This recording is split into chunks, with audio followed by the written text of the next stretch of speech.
With more and more challenges happening so early in development, from infants with nursing, sleeping, and pooping, newborns with ear infections, colic, and constipation, to sensory and behavioral challenges when kids start grade school. It's hard to know where to start, but the truth is we need to rewind the clock and look back at the first milestones: eating, sleeping, and pooping.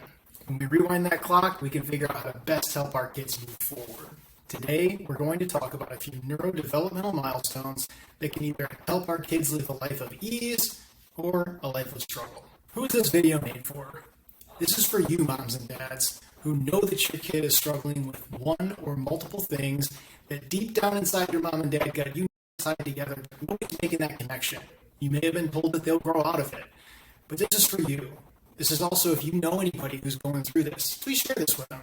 This information can be invaluable. Sadly, kids these days don't usually just have one thing going on, whether it's neuro, immune, digestive, behavioral, outbursts, you name it.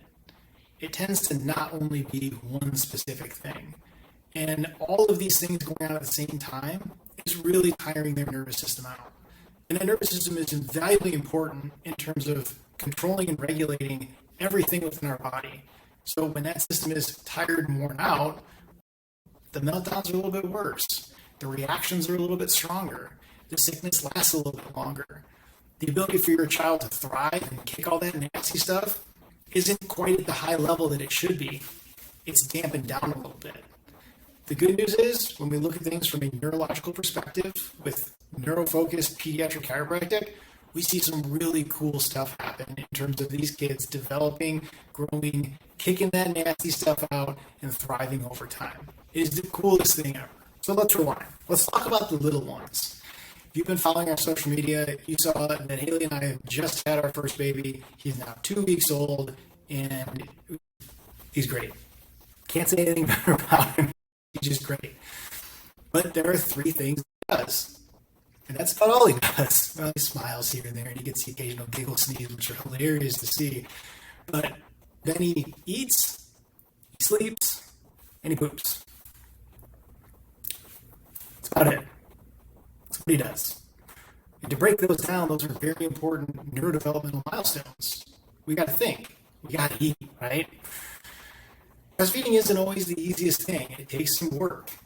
Mom's got to practice, baby's got to practice, got to come together and make that system work. But if we look deeper at baby, we know that the control for the suckling motion, the ability to turn the head side to side, that is very dependent upon the nervous system not being irritated or interfered with. If we are looking at a strenuous birth or maybe a C-section, possibly forceps or vacuum extraction, or even just a long push period. I've had moms come in and say, I pushed for 3 hours, I pushed for 5 hours.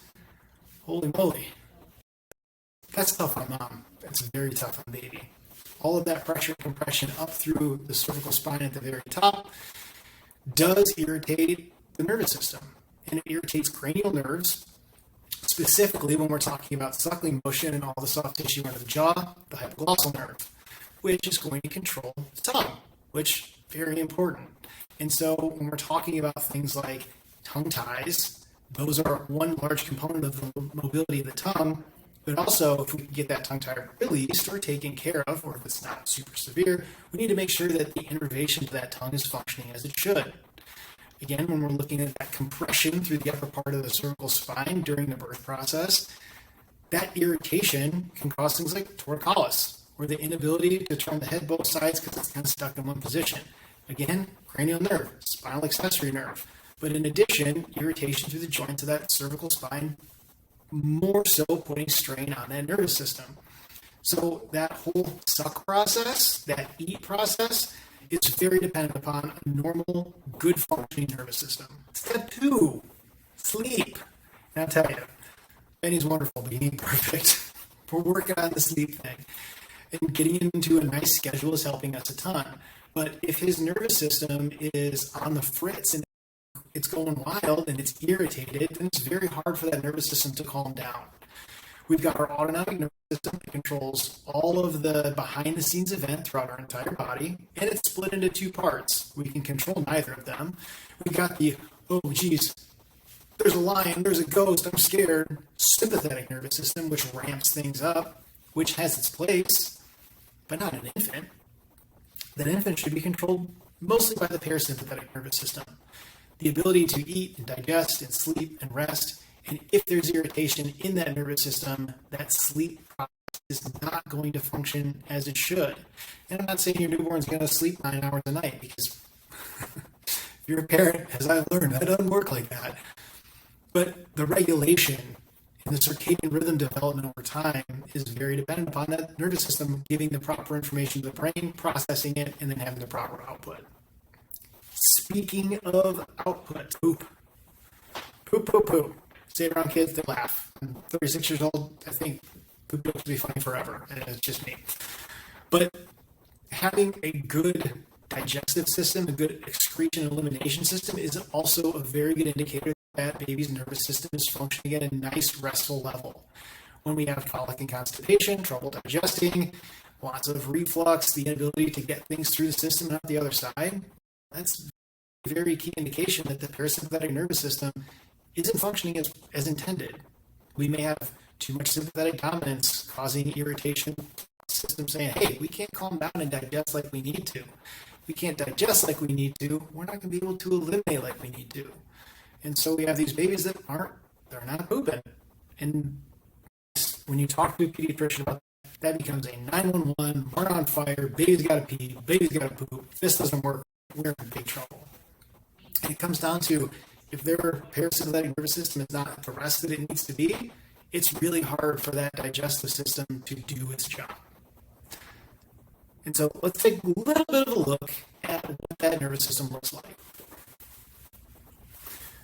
So here it is. Here's our nervous system. And here's the parts of our nervous system that we tend to see that are very correlated with dysfunction. So let's take a look at this guy. Up at the top, C1, the atlas, that's the boss of everything. That's the part that we see a lot of compression with in traumatic births or really strenuous births. That is going to be the gateway that allows the central and autonomic nervous system to get from the spinal cord and the rest of the body to the brain. C2, our axis, because our atlas is a circle that rides on and rotates around that C2, and it allows us to get a lot of rotation and movement through our head, but with a lot of movement, gives us a lot of possibility for lack of stability or injury. But that's basically the connector. It helps everything just fit together, and it tends to be an area where we see a lot of integration occurring.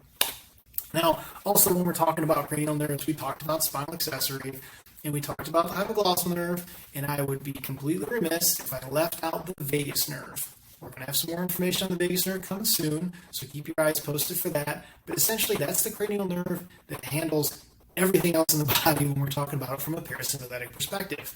Digestion, immune, the whole meshing of everything.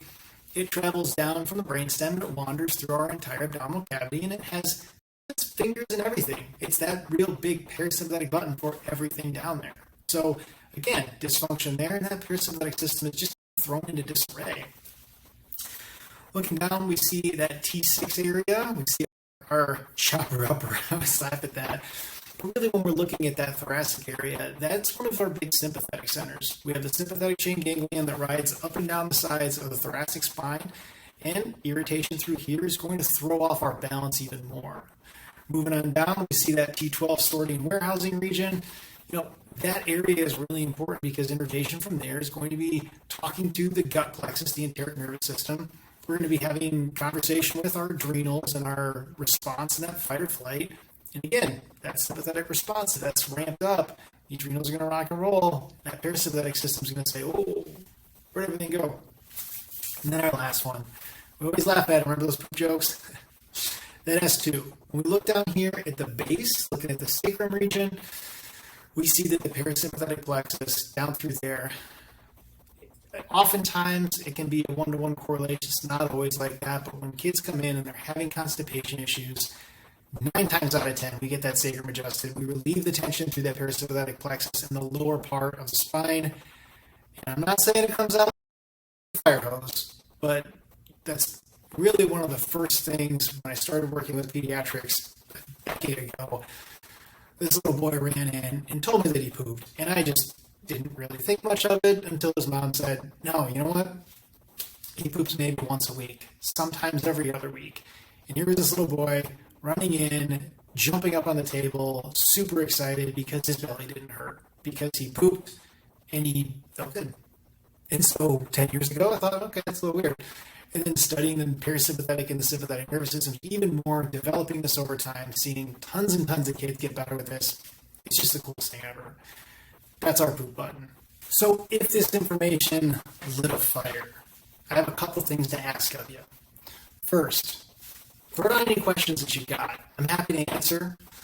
It's a good conversation we can have, and we can learn more from these conversations, and more people that may not feel comfortable asking questions can read these things and say, oh, okay, this makes a little bit of sense. The next thing, if you know what's going on with other friends or families, please share this. Super easy, give it a click, send it on out. It makes us feel super good. That dopamine rock and rolls, we see shares and likes. So, that was a little for us too. The third thing, we've got a blog post up about this on the website. If you have any more questions about it, that's a great place to start. Or you can look at the attached information to this video. If you have further questions from there, or you want a little bit more one-on-one time to talk, go on our website. We've got the ability to sign up for a phone consultation, 15 minutes. It's totally free.